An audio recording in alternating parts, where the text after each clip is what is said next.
Salut tout le Salut. monde. On dirait que t'as pas de cheveux, Fabien. Ouais, mais c'est parce que je suis chauve, ça, c'est pour ça. Pour ça. Je trouve que ça décolore un petit peu quand même, ça commence, hein. C'est moins fuchsia. Bah heureusement. Il faut bien qu'un jour ça parte en fait. Un peu plus pastel. Il faut bien qu'un jour mes cheveux redeviennent normaux. Je suis pas sûre, moi. Est-ce que vous êtes d'accord avec moi? Vaut mieux que ça reste comme ça? N'oubliez pas que si jamais on a 1000 abonnés avant le 6 janvier, chaque mois je change de couleur de cheveux. Genre je tirais au sort une couleur aléatoire. Alors que 1000 abonnés avant Noël, bah c'est elle qui se teint les cheveux. On a le temps. Non, pas avant Noël, avant le 31 Du décembre. Noël. Ah oui, 31 décembre, Ouais. ouais, c'est mieux encore. Je me teins les cheveux en rose, mais je suis sûre que ça ne se fera pas. Donc, aujourd'hui, de quoi on va vous parler? De vous abonner. Non. Bon, oui, bien sûr, vous pouvez vous abonner. D'ailleurs, je mets la vidéo en pause et je ne la redémarre pas tant que vous n'êtes pas abonné.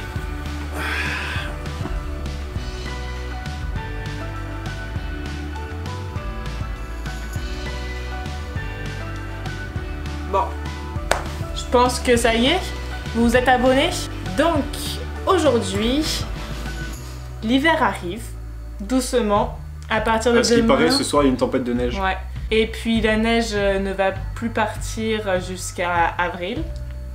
Yes. Donc on se dit, c'est le moment de vous parler De l'équipement d'hiver. et surtout de comment survivre à l'hiver québécois. Ouais, déjà pas être torse nu dans la rue parce que c'est sûr que là vous allez pas durer longtemps. En pleine tempête de neige ou à moins 20, moins 40, vous allez devenir tout bleu. Pas rose, hein, mais bleu. Si. Spoiler, ça ressemble à la fin de Shining. Bon, donc, pour survivre à l'hiver québécois, il vous faut d'abord de bons habits. Donc, dans les habits, la priorité, C'est le manteau. ouais, un bon manteau où vous pouvez tenir facile à moins 30, puis avec des couches en dessous à moins 40. Voilà, on va faire la suite de la vidéo comme ça. On va crever de chaud, il fait déjà 50 degrés dans l'appartement. Mais voilà, avec ce manteau, j'ai passé l'hiver dernier, juste un manteau comme ça et un petit pull dessous. Et j'ai survécu à toutes les tempêtes. On pourrait vraiment dormir dedans, t'as vraiment l'impression d'avoir une sorte de grosse couverture sur l'épaule, c'est comme une couette en fait que t'as sur l'épaule. Ouais. Ah non, on est vraiment super confort. Faut toujours le prendre un peu plus grand. Parce que vous allez jamais être un t-shirt dessous. C'est ça. Vous allez mettre des couches et puis, mais il faut pas le prendre non plus trop grand pour pas que le froid passe à l'intérieur.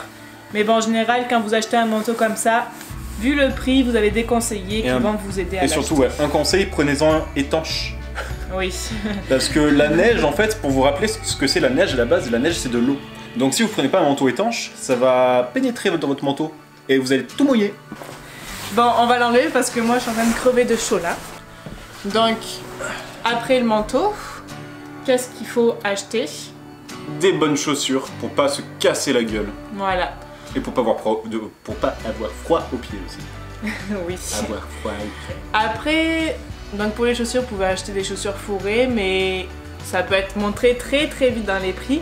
Moi, ce que j'avais choisi l'hiver dernier, c'est de prendre des chaussures que je pouvais aussi mettre en France. La base, c'est Timberland. Voilà, moi c'est ce que j'ai acheté. Tu m'envoies ma chaussure? Une seule ou les deux?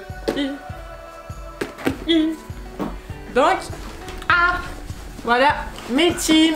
Bon, ça a été un gros investissement, je les ai payés 220 $ hors taxe.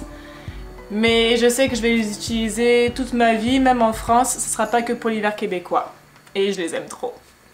Et Fabien, donc toi t'as acheté, c'est style Timberland, ça t'a coûté 50? Ouais, c'est ça, 50 $.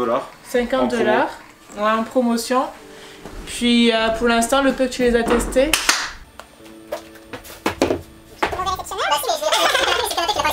Pour le peu que j'ai testé pour l'instant, c'est vrai que j'ai pas vraiment glissé avec. Genre les semelles, ben, c'est vraiment des semelles épaisses. Genre c'est comme si t'avais des pneus à la place des semelles. ouais, en fait. c'est ça, quand tu vas comme cramponner dans la neige. Ah, en parlant de cramponner, parce qu'il y a la neige, mais il y a aussi la glace. Et on peut vite glisser sur la glace ou faire du patin avec ses chaussures et ne pas avancer. Donc, Fabien qui va au travail à pied, il va devoir mettre des crampons. Et ça ressemble à ça. Voilà, donc il faudra qu'il achète des crampons pour pouvoir mettre sous ses chaussures et pouvoir marcher dans la glace sans glisser, sans se fracasser le cul. Pardon, le coccyx. La monétisation, attends. Oui, on gagne tellement d'argent avec YouTube. Puis sinon, des bonnets. Qu'on appelle ici des bonnets. tucs. Voilà. Les Des tucs. bons gants. C'est trop bon les tucs. Non, oh, c'est pas sucré, on peut en acheter des tucs. Non mais ça existe pas au Canada. Ouais, bref. Et des gants, puis les gants, il y a les tout petits gants comme on a en France, mais là il va falloir Moufles. des grosses moufles, mais tu sais, en matière waterproof aussi. Genre comme la veste. Voilà. Je pense que j'en ai oublié. L'année dernière, on a eu 2 nuits d'affilée à moins 49. Moins 49. Oh, Fabien, est-ce que je leur explique ce qui m'est arrivé l'année dernière en pleine tempête? T'es arrivé quoi?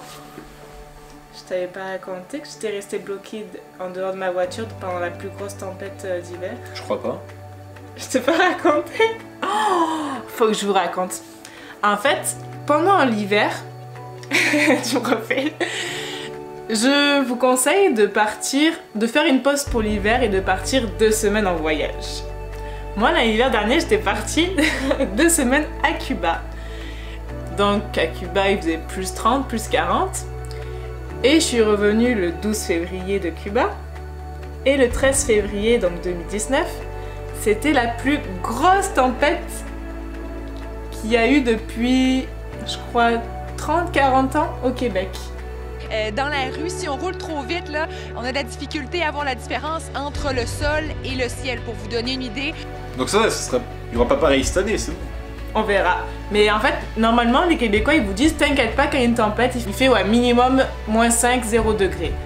Sauf que là, pendant la tempête, il faisait moins 25. Mais c'était une grosse tempête, moins 25, tout était fermé. Et ma voiture était garée dans la rue. Et il était 15h de l'après-midi, je m'étais dit, je vais aller commencer à déneiger la voiture. Comme ça, demain, j'arriverai à retrouver ma voiture. Parce qu'il était arrivé quelques fois où je suis arrivée dans la rue et il y avait eu tellement de neige que je n'arrivais plus à trouver quelle était ma voiture. Et je n'avais pas envie de déneiger toutes les voitures pour trouver la mienne. Ouais, ça peut arriver jusque là tellement il y a de neige. Hein. Donc je vais à ma voiture. Je débarre les portes, en français, j'ouvre les portes. Je prends mon balai, ma petite pelle dans le coffre. Je mets le contact de la voiture parce qu'il y a eu tellement de glace que tout était givré. Donc pour déneiger plus facilement, il faut mettre le contact. J'avais laissé un peu entrouvert les fenêtres pour justement qu'il y ait moins de gel sur toutes les fenêtres de la voiture.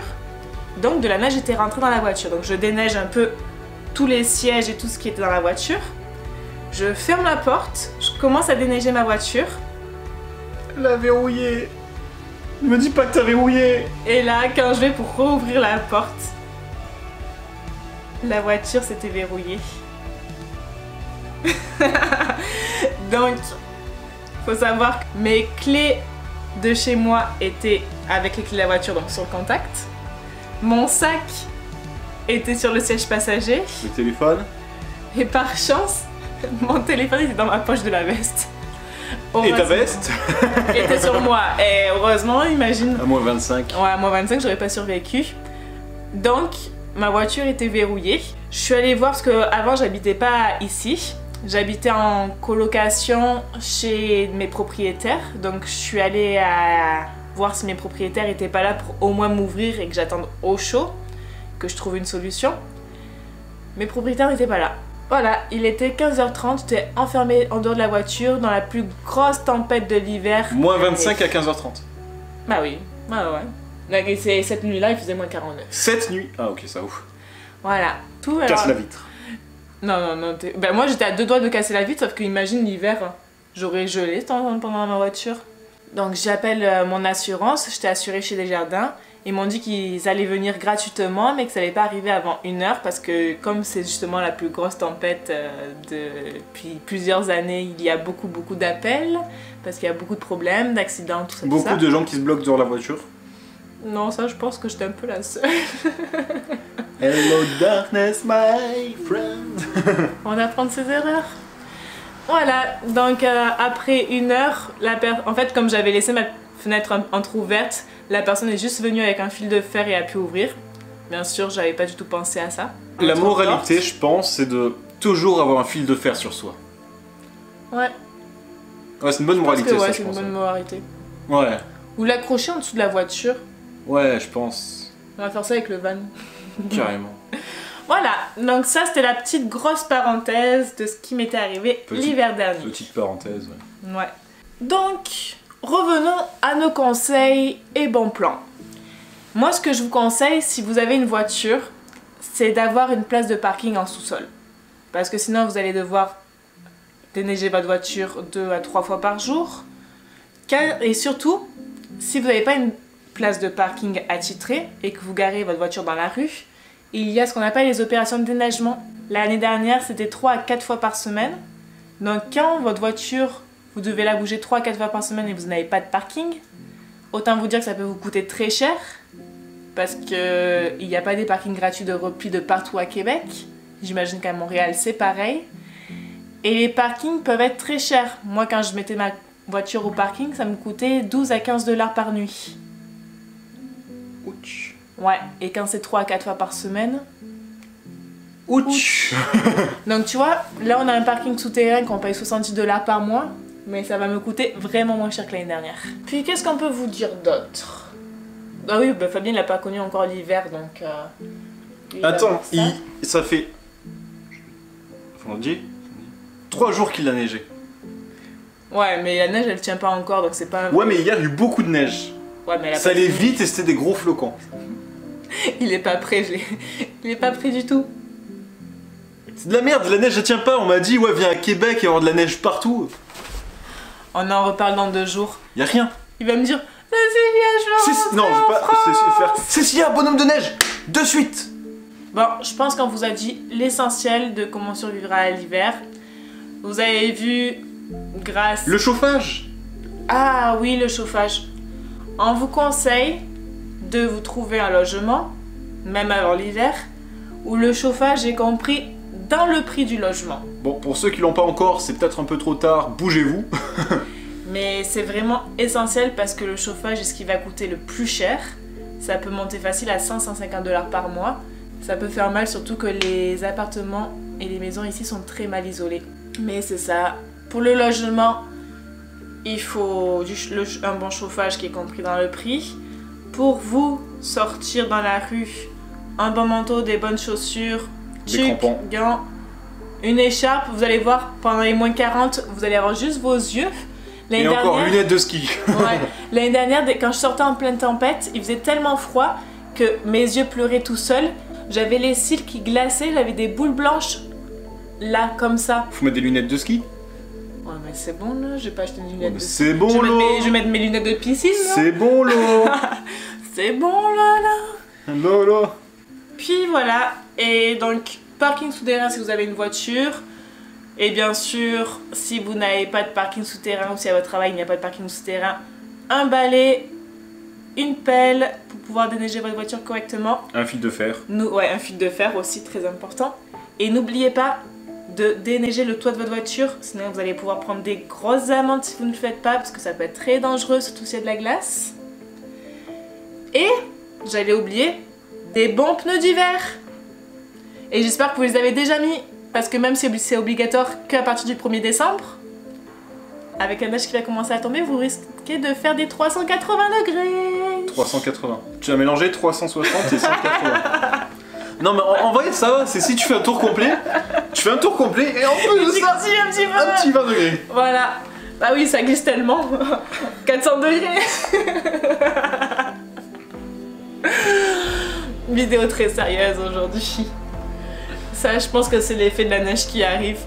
Bon allez, je pense que vaut mieux qu'on vous laisse sur ça, non? Bon, bye bye. Salut. Allez, tchou, vite. Ah.